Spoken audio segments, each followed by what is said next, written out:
श्री सुखदेवजी भन्नुहुन्छ, हे परीक्षित, शरद ऋतु थियो।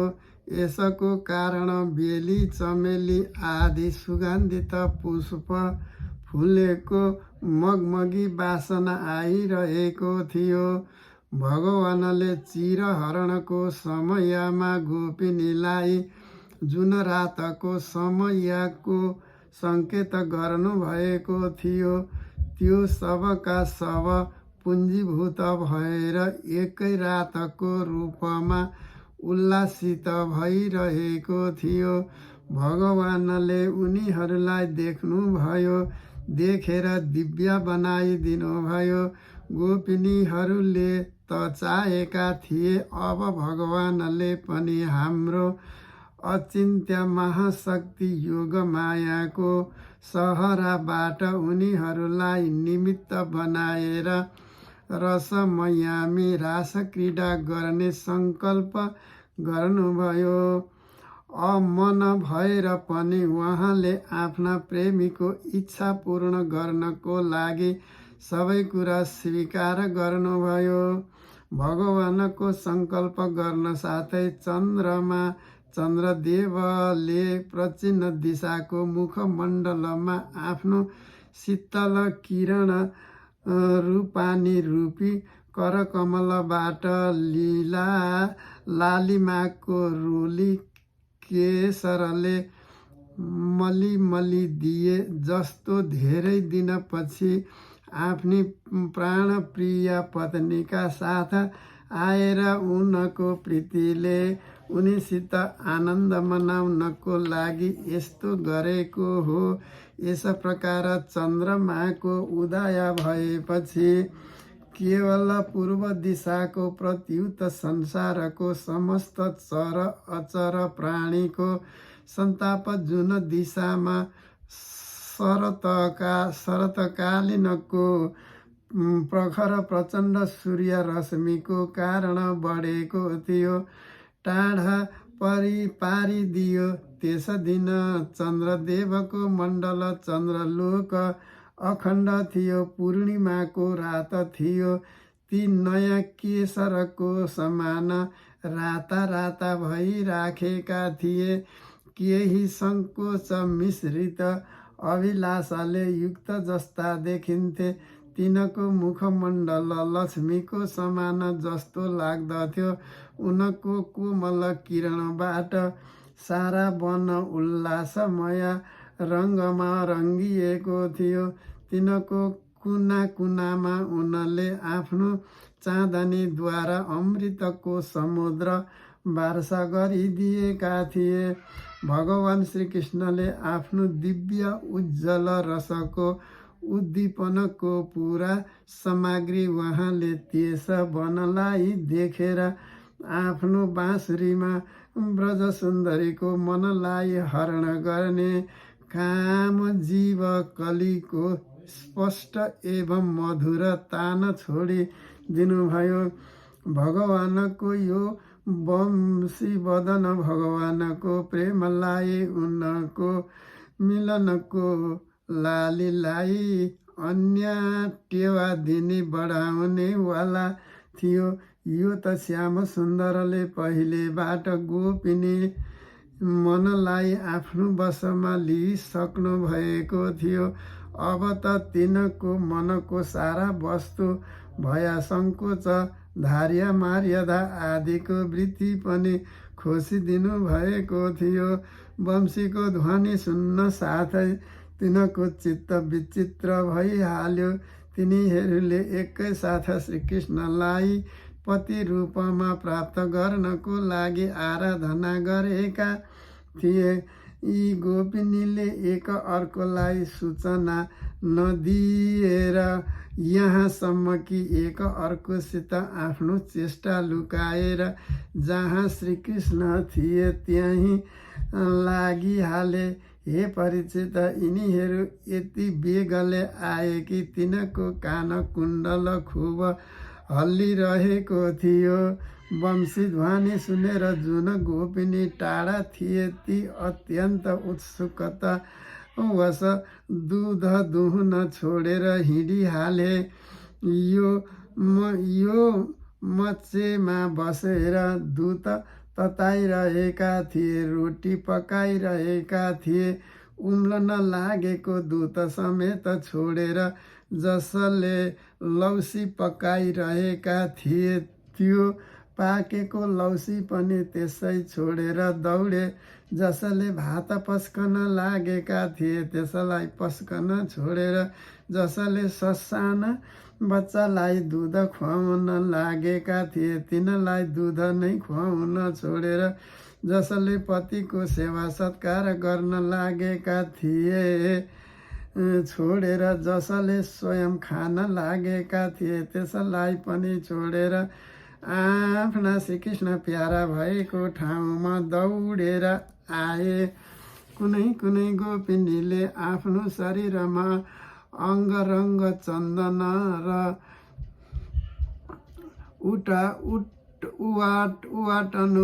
उवाटनु बुकुवा लगाइरहेका थिए र कसैले आँखामा अजन गजल लगाइरहेका थिए तिनलाई पनि छोडेर तथा उल्टो सुल्टो लुगा पनि केही नहेरी त्यसै लगाएर श्रीकृष्ण भयतिर दौडँदै आए। पिता र पतिले भाइ र आफन्तहरूले रोक्दा रोक्दा तिनको मङ्गलमय प्रेम यात्रामा विघ्न पारे, परन्तु ती यति मोहित भएका थिए कि रोकेर पनि रोक्न नसक्ने भएका थिए। रोकिन्नथे पनि कसरी विश्वमोहन श्रीकृष्णले उनको प्राण मन र आत्मा सबै अपहरण गरेर लिएका थिए। हे परीक्षित, त्यस समयमा कोही गोपिनीहरू घरभित्रै थिए। तिनले बाहिर निस्कने बाटो नै देखेनन्। तब उनीहरूले आफ्नो आँखा चिम्मा पारेर बडो तन्मयसित श्रीकृष्णको सौन्दर्य माधुर्य र लीलाको ध्यान गर्न लागे। हे परीक्षित, आफ्नो परम प्रियतम श्रीकृष्णको असह्य विरहले तिनको हृदयमा यति वेदना भयो, यति डाह भयो कि उनीमा जे जति शुभ र संस्कारको लेस मात्रको अवशिष्ट बाँकी रहेको थियो त्यो पनि भस्म भयो। यसपछि तुरुन्त ध्यान लागिहाल्यो। ध्यानमा उनका अगाडि भगवान श्रीकृष्ण प्रकट हुनुभयो। तिनले मनै मन बडो प्रेमले बडो आवेगबाट उनीसित आलिङ्गन गर्नुभयो। त्यस बखत उनलाई पनि सुख यति शान्ति मिल्यो कि सबका सबको अशुभ संस्कार एकैसाथ क्षीण हुन पुग्यो। हे परीक्षित, यद्यपि उनको त्यस समयमा श्रीकृष्णप्रति जार भाव पनि थियो, तथापि कस्तै सत्य वस्तुमा पनि भावको अपेक्षा गरिन्छ। उनले जसको आलिङ्गन गर्न चाहे, जस्तो सुकै भावबाट किन नहोस्, त्यो स्वयं परमात्मा नै हुनुहुन्थ्यो। त्यसैले उनले पाप र पुण्य रूप कर्मको परिणामबाट बनेको गुणमय शरीरको परित्याग गरिदिए। भगवानको लीलामा सम्मिलित हुनुको योग्य दिव्य अप्राकृत शरीर प्राप्त गरे। यस शरीरबाट भोगी जन कर्म बन्धन तथा ध्यानको समयमा नै छिन्न भिन्न भएको थियो। राजा परीक्षितले सोध्नुभयो, हे भगवान, गोपिनीहरूले श्रीकृष्णलाई परम प्यारा नै सम्झेका थिए। उनीहरूमा ब्रह्म भाव थिएन र यस प्रकार उनको दृष्टि अप्रकृतीय गुणमा नै आसक्ति देखिन्छ। यस्तो स्थितिमा उनीहरूका लागि गुणको प्रवाह रूप यस संसारको निवृत्ति कसरी सम्भव हुन्छ?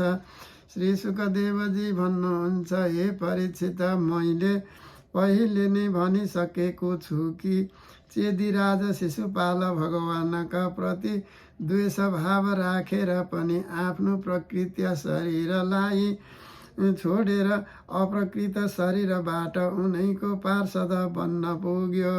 यस्तो स्थितिमा जुन गोपिनीहरू समस्त प्रकृति र उसको गुणबाट अतीत भगवान श्रीकृष्णका प्यारी भएका छन् र उनैसित अनन्य प्रेम गर्दछन्, तिनी गोपिनीहरूले भगवानलाई प्राप्त गर्दछन्। यसमा कुन आश्चर्यको कुरा भयो? शुकदेवले भन्नुभयो, हे परीक्षित, वास्तवमा भगवान प्रकृति सम्बन्धी वृद्धि विनाश प्रमेय र गुणी भावबाट रहित हुन्छन्। उहाँ अचिन्त्य अनन्त अप्रकृत्य परम कल्याण स्वरूप गुणको एकमात्र आश्रय हुनुहुन्छ। उहाँले यो जुन आफूलाई तथा आफ्नो लीलालाई प्रकट भएको छ त्यसको प्रयोजन केवल यति मात्रै हो कि जीव उहाँकै सहारा आफ्नो परम कल्याणको सम्पादना गर्दछन्। यसैले भगवानसित केवल सम्बन्ध हुन चाहन्छन्। यो सम्बन्ध चाहे जस्तो सुकैको होस्, कामको होस्, रिसको होस् या भयको होस्, स्नेह नातादारा यी सौहार्दको होस्, चाहे जुनसुकै भावबाट भगवानमा नित्य निरन्तर आफ्नो वृत्तिलाई जोड्नु पर्दछ, उनी भगवानबाट नै जोडिएको हुन्छ। यसैले वृत्ति भगवानमय हुनुपर्छ, यस जीवलाई भगवानको प्राप्ति हुन्छ।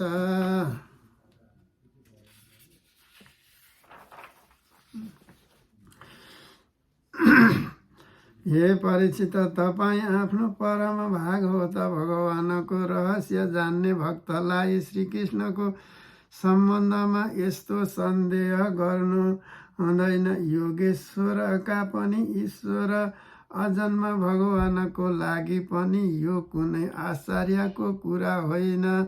हरे उहाँको सङ्कल्प मात्रबाट आँखाको इसाराबाट सारा जगतको परम कल्याण हुन सक्दछ। जब भगवान श्रीकृष्णले देख्नुभयो कि ब्रजका अनुपम विभूति गोपिनीहरू मेरो बिल्कुल म भएको ठाउँमा आएका छन्, तब उनीहरूलाई आफ्नो विनोदपूर्ण वाक चतुर्यबाट उहाँले मोहित पार्नुहुन्छ भने किन हुँदैन।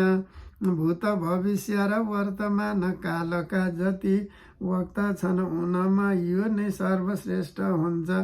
भगवान श्रीकृष्ण भन्नुहुन्छ, हे महाभाग्यवती गोपिनी हो, तिमीहरूलाई स्वागत छ। भन, तिमीहरूलाई प्रसन्न पार्नको लागि मैले कस्तो काम गर्नु पर्यो? ब्रजमा त सबै कुरो कुशल मङ्गल होला। भन, यस समयमा यहाँ आउने के आवश्यकता पर्यो? हे सुन्दरी गोपिनी हो, रातको समयमा छ। यहाँ स्वयं बडो भाग्यवान भइरहेको छ र यसमा ठुल्ठुला भयावह जीव जन्तु यताउता घुमिरहेका छन्। अत तिमीहरू सबै तुरुन्त ब्रजमा फर्किहाल। रातको समयमा घोर जङ्गलमा स्त्रीलाई रोकेर राख्नु हुँदैन। तिमीहरूलाई नदेखेर तिम्रा बाबा आमा पति पुत्र र भाइ बन्धुले खोज्न लागेका होलान्। तिनीलाई डरमा नपार। तिमीहरूले रङ्गी बिरङ्गी फुलहरूले ढपक्क ढाकेको यस वनको शोभालाई हेर त। पूर्ण चन्द्रमाको कोमल रश्मिबाट यो रङ्गेको छ। मानव उनीहरूको आफ्नो हातमा चित्रकारी गरेका होलान्। यमुनाजीको लहरलाई स्पर्श गरेर बहने शीतल रश्मिको मन्द मन्द गतिले हल्लने वृक्षको पातले यस वनको शोभालाई झन बढाएको छ। परन्तु अब त तिमीहरूले यो सबै देखेका छौ। अब अबेर नगरी चाँडोभन्दा चाँडो ब्रजमा फर्किहाल तिमीहरू कुलीन स्त्री हौ र स्वयं पनि सती पतिव्रता छौ। जाओ आफ्नो पतिलाई सेवा शुश्रूषा गर। हेर त तिम्रो घरमा सासाना बालक र गाईका बाछाहरू धुरुधुरु रोइरहेका छन्। तिनीहरूलाई दुध खुवाऊ र गाई दुऊ, अथवा यदि मेरो प्रेमले परवास भएर तिमीहरू यहाँ आएका हौ भने त यसमा कुनै अनुचित कुरा भएन। यो त तिमीहरू योग्य नै भयो, किनकि जगतका पशु पक्षी समेतले मलाई प्रेम गर्दछन्, मलाई देखेर प्रसन्न हुन्छन्। हे कल्याणी गोपिनीहरू हो, स्त्रीको परधर्म यही हो कि तिमीले पति र उनका भाइ बन्धुको निष्कपट भावबाट सेवा गर्नु र सन्तानको पालन पोषण गर्नु हो। जुन स्त्रीलाई उत्तम श्लोक प्राप्त गर्ने अभिलाष लिनुहुन्छ भने तिमीले पातकीलाई छोडेर अरू कुनै पनि प्रकारको पतिको परित्याग गर्नु हुँदैन, चाहे त्यो खराब स्वभावको किन नहोस्। भाग्यहीन बुढो मूर्ख रोगी या निर्धन नै किन नहोस्, कुलीन स्त्रीको लागि जार पुरुष पर पुरुषको सबै प्रकारले निन्दनीय हुन्छ। त्यसबाट परलोक बिग्रन जान्छ, स्वर्ग प्राप्त हुँदैन, यस लोकमा अपयास हुन जान्छ। यो कुकर्म स्वयं त अत्यन्त तुच्छ क्षणिक हुन्छ, यसमा प्रत्यक्ष वर्तमानमा पनि सङ्कट नै कष्ट हुन्छ। मोक्ष आदिको त कुरै के हो र यो साक्षात् परम भय नरक आदिको भय हुनेछ। हे गोपिनी हो, मेरो लीला गुणको श्रवणबाट रूपको दर्शन, ती सबैको कीर्तन र ध्यानबाट म प्रति जस्तो अनन्य प्रेमको प्राप्ति हुन्छ, त्यस्तै प्रेमको प्राप्ति नजिकै रहँदाखेरि हुँदैन। यस कारण तिमीहरू तुरुन्तै आफ्नो घरमा फर्केर गइहाल। श्री सुखदेवजी भन्नुहुन्छ, हे परीक्षित, भगवान श्रीकृष्णको यस्तो अप्रिय भाषण सल्लाह सुनेर गोपिनीहरू उदास खिन्न भए। उनीहरूको आशा हरायो, उनीहरू चित्तले अथाह एवं अपार समुद्रमा डुब्दै उत्रदै गर्न लागे। जस्तो भयो उनीहरूको बिम्ब फल पाकेको कुदरुको फलको समान राता राता ओठ शोकको कारण चल्ने लामो र रातो सासले गर्दा शुक्ल लाग्यो। उनीहरूको आफ्नो मुख शरीर तल झुकाएर उनीहरूले गोडाको नङले भुइँ कोट्याउन लागे। आँखाबाट खुट्टाको आँसु झर्न लागे। आँखामा लगाएको गाजल लतपतिएर छातीसम्म आयो। उनीहरूले लगाएको केश र पखालिन गयो। उनीहरूको हृदय दुःखले गर्दा यति धेरै टम्म भयो कि उनीहरूले केही पनि बोल्न सकेनन्, चुपचाप उभिराखे। गोपिनीले आफ्नो प्यारो श्याम सुन्दरको लागि सारा कामना भोग छोडिदिएका थिए। श्रीकृष्णमा उनीहरूको अनन्य अनुराग परम प्रेम थियो। जब उनीहरूले आफ्नो प्रियतम श्रीकृष्णको यस्तो निष्ठुरताले भरिएको कुरा सुनेर बडो अप्रिय जस्तो लागिरहेको थियो, तब उनीहरू बडो दुखी भए। आँखा रुँदा रुँदा राता भए, आँसुले गर्दा देख्न छाडे। उनीहरूले धैर्य धारण गरेर आफ्नो आँखाको आँसु पुछेर धेरै प्रणयको पाकको कारण उनीहरू गदगद बाणीले भन्न लागे। गोपिनीहरू भन्दछन्, हे प्यारा श्रीकृष्ण, तपाईँ घटघटवासी हुनुहुन्छ, हाम्रो हृदयको कुरा बुझ्नुहुन्छ। तपाईँले यस्तो प्रकारको निष्ठुरी वचन भन्नु हुँदैन। हामीले सबै कुरा छोडेर केवल तपाईँको चरणको नै प्रेम गर्दछौँ। यसमा सन्देह छैन कि तपाईँ स्वतन्त्र हुनुहुन्छ र हठी पनि हुनुहुन्छ। तपाईँमाथि हाम्रो कुनै बस चल्न सक्दैन, तर पनि तपाईँ आफ्नो तर्फबाट जस्तो आदि पुरुष भगवान नारायणले कृपा गरेर आफ्नो मुमुक्षा भक्तसित प्रेम गर्नुहुन्छ, त्यस्तै गरेर हामीलाई पनि स्वीकार गर्नुहोस्, हामीलाई नत्याग्नुहोस्। हे प्यारा श्याम सुन्दर, तपाईँ सबै धर्मको रहस्य जान्नुहुन्छ। तपाईँले यस्तो भन्नुभयो कि आफ्नो पति, पुत्र र भाइ बन्धुको सेवा गर्नु नै स्त्रीको स्वधर्म हो। अक्षरश ठिक छ, परन्तु यस उपदेशको अनुसार हामीले तपाईँकै सेवा गर्नु पर्दछ, किनकि तपाईँका सबै उपदेश पद चरम लक्ष्य हो, साक्षात् भगवान हुनुहुन्छ। तपाईँ समस्त शरीरधारीको सुहृदय हो, आत्मा हो र परम प्रियतम हो। आत्मज्ञानमा निपुण महापुरुषले तपाईँसितै प्रेम गर्दछन्, किनकि तपाईँ नित्य प्रिय एवं आफ्नो नै आत्मा हुनुहुन्छ। अनित्य एवं दुःखपद पति पुत्रादिबाट के प्रयोजन छ हे परमेश्वर? यसैले हामीसित प्रसन्न हुनुहोस्, कृपा गर्नुहोस्। हे कमल नयन, चिरकालदेखि तपाईँ प्रति पत्नी पोषी चिरकालदेखि तपाईँ प्रति पाली पोषी आदर अभिलाषको लहलहैमा लतपतलाई प्याल गर्नुहोस्। हे मनमोहन, अहिलेसम्म हाम्रो चित्त घरको काम धन्दामा लागिरहेको थियो, त्यसैले तिम्रो हात पनि त्यसैमा रमाइरहेको थियो। त्यसैले हाम्रो हात पनि त्यसैमा रमाइरहेको थियो, परन्तु तपाईँलाई हेर्दा हेर्दै हाम्रो चित्त चुडेर लिनुभयो। यसमा तपाईँलाई कुनै कठिनाई उठाउन पर्दैन, तपाईँ त सुख स्वरूप हुनुहुन्छ। परन्तु अब त हाम्रो गतिमती निहालेर हेर्नुभएकै होला।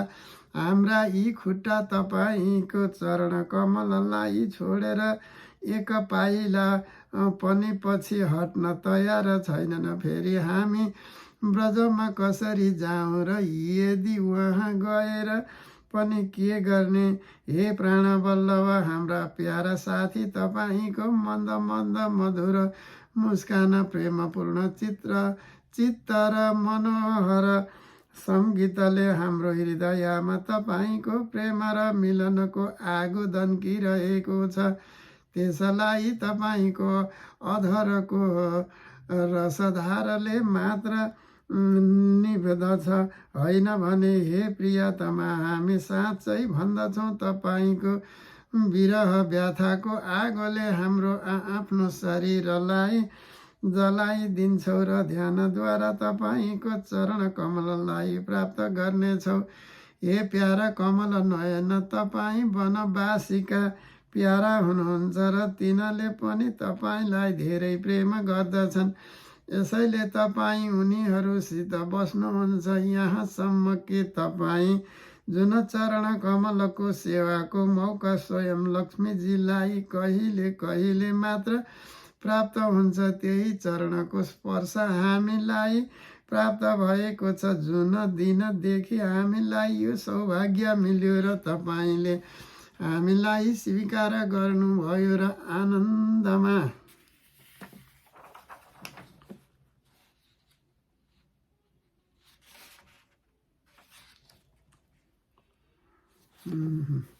पार्नुभयो, त्यसै दिनदेखि हामी अरू कसैको अगाडि एक क्षणको लागि पनि अडिन असमर्थ भएका छौँ। यति पुत्रादिको सेवा त परै रहोस्।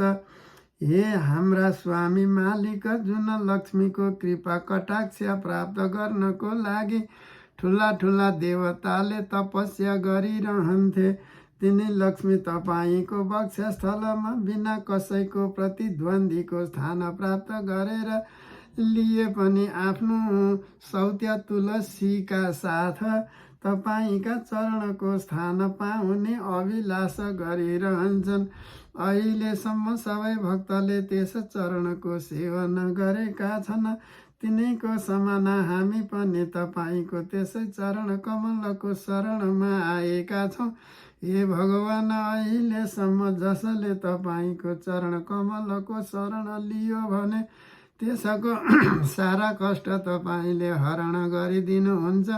अब तपाईँले हामीमाथि कृपा गर्नुहोस्। हामीले पनि आफ्नो प्रसादको योजना बनाउँदछौँ। हामीले तपाईँको सेवा गर्नको लागि आशा अभिलाषाबाट घर गाउँ कुटुम्ब सबै कुरा छोडेर तपाईँको युगल दुवै चरणको शरणमा आएका छौँ।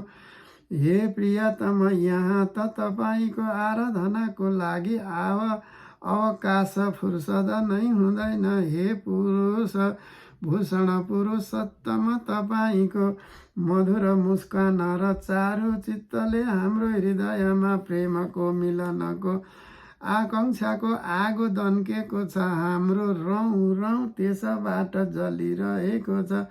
तपाईँले हामीलाई दासीको रूपमा स्वीकार गर्नुहोस्। हामीलाई आफ्नो सेवाको अवसर दिनुहोस्। हे प्रियतम, तपाईँको सुन्दर मुख कमल जसमा मुद्रा परेको अल्खले अल्झिएको छ। तपाईँको यो नरम कपाल जसमा सुन्दर कुण्डल आफ्ना अनन्त सौन्दर्य छरिएको कपाल छ। तपाईँको यो मधुर अधर ओठ जसको सुधालाई पनि साथ गर्दछ।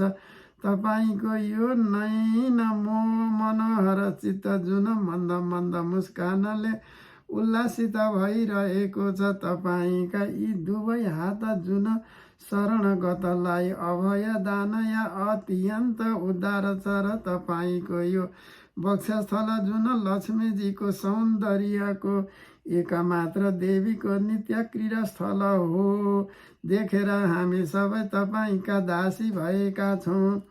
हे प्यारा श्यामा सुन्दर, तिनै लोकमा अरू यस्ता कुन स्त्री छन् जुन मधुर मधुर पद र आरोह अवरोह क्रमबाट विविध प्रकारको मूर्छाबाट युक्त तपाईँको वंशीको ताल सुनेर तथा यस त्रिलोक सुन्दर मोहिनी मूर्तिलाई जुन आफ्नो एक बुँदा थोपा सौन्दर्य त्रिलोकलाई सौन्दर्यको दान गर्दछिन्। एवं जसलाई देखेर गाई पक्षी वृक्ष र हरिण मृग पनि रोमाञ्चित पुलकित हुन जानेछन्। आफ्नो आँखाबाट निहारेर रत्तिभर माया मर्यादाबाट विचलित हुन नजानु। कुलको मर्यादा र लोक लाजलाई त्यागेर तिमीमा अनुरक्त नहुनु। यसमा यो कुरा लुकेको छैन कि जसरी भगवान नारायणले देवताको रक्षा गर्नुभएको छ, त्यसै गरी तपाईँले ब्रजमण्डलको भय र दुःख हटाउनको लागि नै प्रकट हुनुभएको हो। अरू यो पनि स्पष्ट नै छ कि दिन दुखी माथि तपाईँको बडो प्रेम छ, बडो कृपा छ। हे प्रियतमा, हामी पनि बडो दुखित भएका छौँ। तपाईँलाई भेट्ने आकाङ्क्षाले वक्षस्थल जलिरहेको छ। तपाईँको आफ्नो आकाङ्क्षाले आगोबाट हाम्रो वक्षस्थल छाती जलिरहेको छ। तपाईँले आफ्ना यी दासीलाई वक्षस्थल र शरीरमा आफ्नो कोमल कर कमल राखेर यिनलाई अपनाउनुहोस्। हामीलाई जीवन दान दिनुहोस्। श्री सुखदेवजी भन्नुहुन्छ, हे परीक्षित, भगवान श्रीकृष्ण सनकादि योगी र शिवादि योगेश्वरका पनि ईश्वर हुनुहुन्छ। अब उहाँले गोपिनीहरूको व्यथा र व्याकुलताको पूर्ण वाणी सुन्नुभयो। तब उहाँको हृदयबाट भरिन आयो। यद्यपि यी आत्माराम हुनुहुन्छ, आफू आफैमा नै शरण रमण गर्नुहुन्छ। उहाँमा आफूदेखि बेगार अरू कुनै पनि बाहिरी वस्तुमा अपेक्षा हुँदैन। तर पनि उहाँले हाँसेर उनका साथ क्रीडा प्रारम्भ गर्नुभयो। भगवान श्रीकृष्णले आफ्नो भवभङ्गी र चेष्टा गोपिनीको अनुकूल गरिदिनुभयो। तर पनि उहाँ आफ्नो स्वरूपमा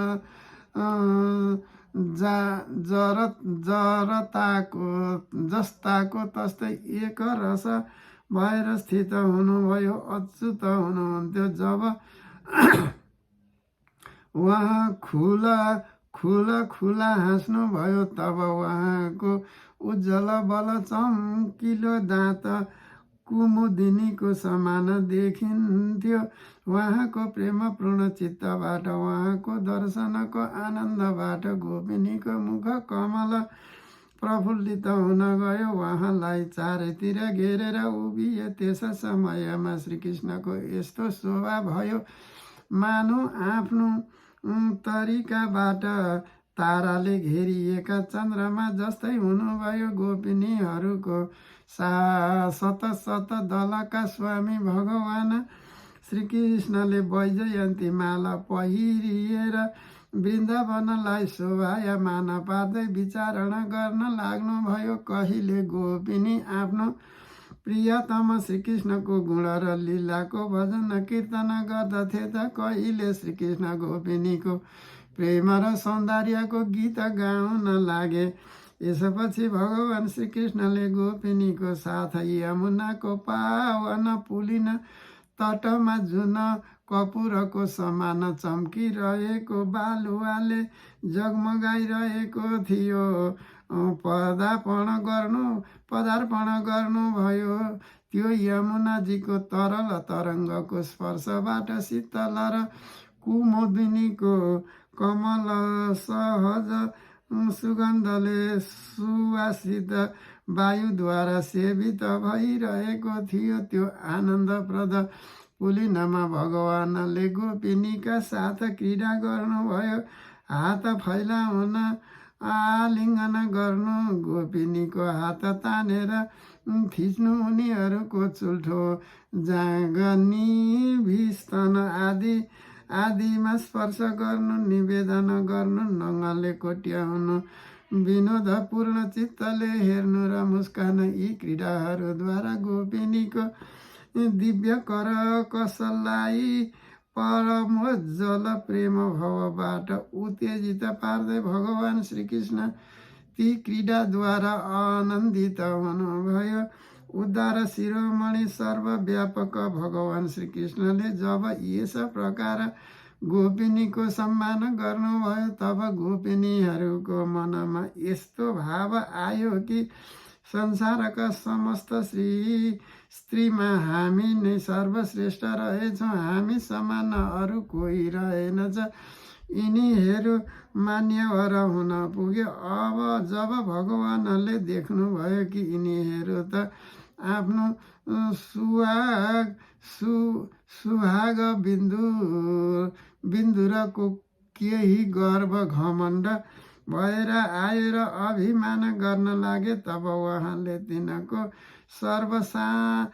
गर्व शान्त पार्नको लागि तथा तिनको मन हटाएर प्रसन्न पार्नको लागि निमित्त त्यहीँ उनीहरूको बिचबाटै अन्तर्ध्यान हुनुभयो। हरि ओम तत्सत्। श्रीमद्भागवत महापुराण दशम स्कन्धको पूर्वाद्रको 29औं अध्याय समाप्त।